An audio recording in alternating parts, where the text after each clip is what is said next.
کرو اے حکومت وقت کے تخت پر بیٹھنے والوں، ہمارے ہند میں پارلیمنٹ میں بھی ایسا قانون پاس کرو کہ کوئی میرے نبی کی ذات پر بھونکے تو اسے موت کی سزا ہو جائے۔ ہم یہ چاہتے ہیں۔ اگر اس قانون کو تمہیں لانے میں کچھ زندگیوں کی ضرورت ہے تو یہ فقیر حاضر ہے اور میرے ساتھ بھی کچھ تمہارے لیے حاضر رہیں گے۔ لے لو ہماری جانیں اور ایک قانون ایسا بنا دو تاکہ قیامت۔ بسم اللہ الرحمن الرحیم۔ السلام علیکم ناظرین، آج میں بہت ہی بڑے دل کے ساتھ آپ سب کے سامنے آئی ہوں۔ حال ہی میں نازیہ الہی خان نے جس طرح نبی کریم صلی اللہ علیہ وسلم کی شان اقدس میں گستاخی کی ہے، اس نے پوری امت مسلمہ کے دلوں کو چھنی کر دیا ہے۔ کسی کے لیے بھی ایسی گھٹیا اور ناپاکی بات کہنا نہایت ہی افسوسناک اور قابل مذمت ہے۔ ہمارے نبی صلی اللہ علیہ وسلم تو وہ ہیں جنہوں نے دشمنوں کو بھی دعائیں دی ہیں، اور ان کی شان وہ بلندی ہے جسے اللہ نے خود رسالت دی ہے۔ کسی بدزبات کے بولنے سے میرے آقا صلی اللہ علیہ وسلم کی عظمت میں رتی برابر بھی کمی نہیں آ سکتی، بلکہ ایسا کرنے والے خود اپنی آخرت اور دنیا تباہ کر رہے ہیں۔ ایک مسلمان ہونے کے ناطے ہم بیہودہ حرکت کی سخت الفاظ میں مذمت کرتے ہیں اور قانونی طور پر بھی اس پر سخت کارروائی کی مانگ کرتے ہیں۔ تو ناظرین، اس موضوع پر مزید تفصیل اور روشنی ڈالنے کے لیے آئیے اس پر مفتی سلمان اجہری صاحب کا بیان سنتے ہیں کہ انہوں نے کیا کہا ہے۔ اس کے بعد آگے ہم آپ سے اس ٹاپک پر بات کریں گے۔ تو چلیے سب سے پہلے ہم مفتی سلمان اجہری صاحب کا یہ بیان سنتے ہیں، جس میں نازیہ الہی نے حضور صلی اللہ علیہ وسلم کی شان میں گستاخی کی ہے۔ جانا ہے تمہیں بھی میرے آقا کی بارگاہ میں، یاد رکھنا حضور پاک صلی اللہ تعالیٰ علیہ وسلم کے دربار میں جانے والے ہو اور تمہارا کوئی عذر قبول نہیں کیا جائے گا۔ حضرت سعد بن ربیع کی وہ بات مجھے یاد آتی ہے، جنگ احد میں حضور کی حفاظت کے لیے لڑتے لڑتے میدان میں ایسے آ گئے تھے کافروں کے کہ آپ کے گوشت کے ٹکڑے اڑ رہے تھے، جسم کے گوشت کے ٹکڑے اڑ رہے تھے۔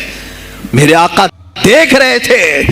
شام کا وقت ہوا، احد کا میدان، ہوازیں، سناٹا، 70 لاشیں پڑی ہوئی تھی صحابہ کی۔ اللہ کے نبی نے پکارا، میرے سعد کو ڈھونڈو، کہاں ہے سعد، کہاں ہے؟ صحابہ کہتے ہیں، ہم آواز دینے لگے، سعد تم زندہ ہو، رسول تجھے بلا رہے ہیں۔ حضرت سعد بن ربیع 7 لاشوں کے نیچے دبے ہوئے تھے اور سانسیں بھی چل رہی تھی، سانسیں چل رہی تھی۔ صحابہ نے جب آواز دینا شروع کیا کہ رسول پاک یاد کر رہے ہیں، وہیں سے وہ حرکت کرنے لگے۔ اندر سے آواز دی، اے جوانوں، سعد زندہ ہے، میں یہاں لاشوں کے نیچے دبا ہوا ہوں۔ ہٹائی گئی لاشیں تو دیکھا ان کے جسم میں کچھ بچا ہی نہیں تھا، کچھ نہیں تھا، سب پھٹ چکا ہے، پیٹ کو تک چاک کیا گیا ہے، سانسیں باقی۔ سعد بن ربیع کہتے ہیں، اے صحابہ، شاید میں رسول اللہ تک نہیں پہنچ پاؤں گا، حضور اونچے ٹیلے پر بیٹھے ہوئے ہیں، شاید نہیں پہنچ پاؤں گا، میرا سلام میرے نبی تک پہنچا دینا، حضور تک پہنچا دینا۔ لیکن آنے والوں کو کیا کہا جانتے ہیں؟ میں اے جوانوں تم سب سے کہوں گا آج کے حالات میں۔ سعد ابن ابی ربیع کہتے ہیں، اے صحابہ، میں تو جا رہا ہوں، میری آخری سانسیں ہیں، لیکن اگر تمہاری آنکھیں چمکتی رہی، تمہارے جسموں میں جان باقی رہی، اور میرے نبی پر اگر کسی نے انگلی اٹھائی اور گالی دی، میں قیامت کے دن اسے نہیں چھوڑوں گا۔ اور یاد رکھنا، اللہ کی بارگاہ میں تمہارا کوئی عذر قبول نہیں کیا جائے گا اگر تمہارے جیتے جی تمہارے نبی کی ذات پر کسی نے کیچڑ اچھالا۔ حضرت سعد ربیع اتنا کہہ کر کے انتقال ہو گئے، وہ حضور تک پہنچائے بھی نہیں جا سکے۔ اے میرے عزیزو، اے جوانو، تم کیا سمجھتے ہو کہ تم دنیا سے اسی طرح نکل جاؤ گے؟ قرآن میں بھی اللہ نے کہا، ام حسبتم ان تدخلوا الجنت، تم یہ سوچ کر کے بیٹھے ہو کہ ہم جنت میں چلے جائیں گے؟ پیر صاحب کا دامن پکڑ لیا ہے، مجھے تو جانا ہی ہے جنت میں، پیر بخشوا دیں گے ہمیں۔ تم برس میں ایک مرتبہ 11ویں کر کے اور فاتحہ نیاز کر کے سمجھتے ہو اسلام کا حق ادا کر دیا؟ یہاں تمہارے نبی کی عظمت پر روز بروز حملے ہو رہے ہیں۔ آج کفر کھل کر کے آیا ہے سامنے، نہیں دیکھتے آپ؟ کفر کھل کر کے سامنے آیا ہے، تعصب کے ساتھ ہر شہر میں جاتے ہوئے گنڈے للکار رہے ہیں اسلام کے خلاف ہمارے ملک میں۔ اگر میں کھل کر کے آیا تو میرا کیا جرم ہے اس میں؟ میرا کیا قصور ہے اس میں؟ کیا اب بھی میں نہ بولوں؟ ہاں، آج تمہارے پاس طاقت ہے، پاور ہے، جو کچھ بھی حسر اور رسوخ ہے، اس سے زیادہ کیا کرو گے کہ تم مجھے جیل میں بند کر دو گے؟ میں کل کی تفسیر میں بھی یہی کہا، ایک مولانا صاحب نے کہا، کیا آپ اتنا بول رہے ہیں، آپ پر ایسے ایکٹ لگائے جائیں گے کہ زندگی بھر آپ کی ضمانت ہی نہیں ہوگی۔ آپ پر ایسے قانون لگائے جائیں گے کہ آپ کی زندگی بھر ضمانت ہی نہیں ہوگی۔ میرا دل یہ کہتا ہے اے لوگو، اس طرح جی کر فائدہ بھی کیا؟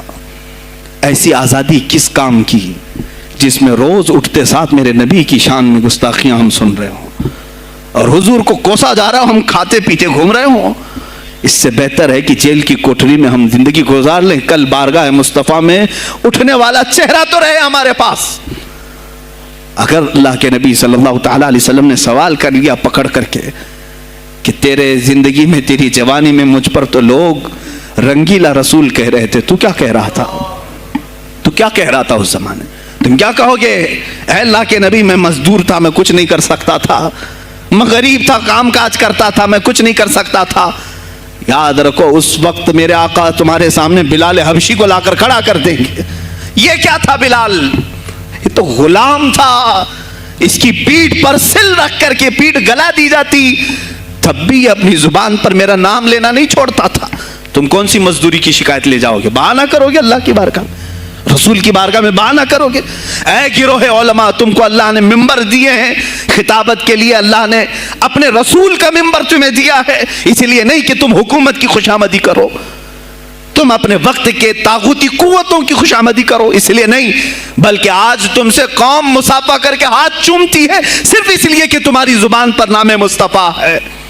آج علماء کی جو عزت ہے صرف اس لیے، تمہاری پگڑیاں، تمہارے جبے دیکھ کر کے قوم عزت نہیں کرتی، صرف اس لیے ان کے دلوں میں تم مچلتے ہو کہ تم مصطفیٰ کریم کی باتیں کرتے ہو۔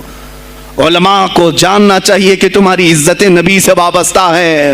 آبرو مازا نام مصطفیٰ است، ہماری آبرو، اقبال نے کہا تھا، ہماری آبرو نام مصطفیٰ سے وابستہ ہے۔ اگر اسی نام کو کسی نے چھیڑا تو پھر ہمارا جی کر مطلب کیا ہے؟ ہم کس کام کے؟ میں ایک مثال سے سمجھاتا ہوں۔ مسجد ہے، دیوار کے پینٹ کو اگر کسی نے کھرچ لیا تو ہو سکتا ہے معاف کر دیں، ہم اس کو چھوڑ دیں۔ کسی نے لکیر نکال دی دیوار پر، ہم چھوڑ دیں اس کو، لیکن میاں وہ ہمارے سامنے آ کر پلر ہلانے لگ گیا اور مسجد کا یہ پلر توڑنے لگ گیا، خاموش بیٹھو گے؟ اور اگر تم خاموش بیٹھے تو اس کا انجام کیا ہوگا؟ اس نے پلر ہلایا تو صرف پلر نہیں ٹوٹے گا، یہ چھت پورا سب کے اوپر گرے گا۔ آج ظالم کفار پورے تمہاری جڑ کو ہلا رہے ہیں، میرے نبی کی ذات کو، سیدھے مصطفیٰ کریم کی ذات کو ہلا رہے ہیں۔ اللہ کے حبیب صلی اللہ تعالیٰ علیہ وسلم کی ناموس کو ہلکے میں مت لینا میرے عزیزو، لاکھوں جانیں جاتی ہیں، جائیں اسلام پر، حضور اکرم صلی اللہ تعالیٰ علیہ وسلم کی ذات کو ہلکے میں مت لینا۔ اور اگر انہوں نے ہلانا شروع کیا ہے اگر حضور کی ذات پر، حیرت ہو رہی، 25,000 پوسٹ تم میں سے کس نے کمپلینٹ کی ہے؟ سائبر کرائم کو کمپلینٹ کر سکتے تھے، ہمارے جذبات کو ٹھیس پہنچا ہے۔ ہم آزاد ملک میں رہ رہے ہیں، میرے نبی سے چھیڑ چھاڑ کیوں ہو رہی ہے؟ کسی نے آواز اٹھائی؟ کچھ ہیں اللہ ماشاءاللہ، کچھ علماء، کچھ وکلا اس کے پیچھے لگے ہوئے ہیں، لیکن میرے عزیزو ہر مسلمان کا یہ حق ہے، تمہاری نسبت رسول پاک سے ہے۔ اب انہوں نے ہلانا شروع کیا تو انتظار کرو، جس دن یہ چھت گرے گی عذاب بن کر سب پیچھے جائیں گے، سب اس میں گرفتار ہوں گے انشاءاللہ العزیز۔ ہم مہم چھیڑیں گے، ہم مہم چھیڑیں گے اس بات کی، اگر آج تم کثرت میں ہو تو اس کا کیا مطلب جو چاہے تم کر لو گے؟ ہم اتنے گئے گزرے تو نہیں ہیں کہ ہمارے نبی کے اوپر بھی تم چلے جاؤ۔ ہاں ہمیں رون دیا، ہمیں مار دیا، ہمیں قتل کر دیا، سب برداشت کر لیا، لیکن اب اس سے آگے نہیں برداشت کریں گے انشاءاللہ العزیز۔ میں آواز دیتا ہوں اسی منبر سے، اے گروہ علماء، اے جماعت صوفیہ، اے خانقاہ کے گدی نشینوں، باہر آؤ، آؤ حکومت وقت سے ایک مطالبہ یہ کرو، اے حکومت وقت کے تخت پر بیٹھنے والوں، ہمارے ہند میں پارلیمنٹ میں بھی ایسا قانون پاس کرو کہ کوئی میرے نبی کی ذات پر بھونکے تو اسے موت کی سزا ہو جائے۔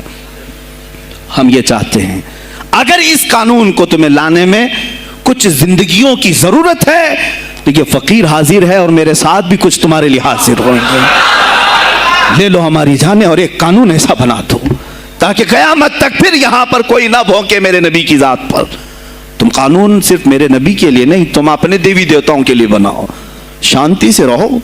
ہم نے کبھی تمہارے خلاف بھونکا نہیں ہے، ہم نے کبھی دیوی دیوتاؤں کو چھیڑا نہیں ہے، اس لیے کہ اسلام اس کی اجازت نہیں دیتا، ہم گالی نہیں دیتے۔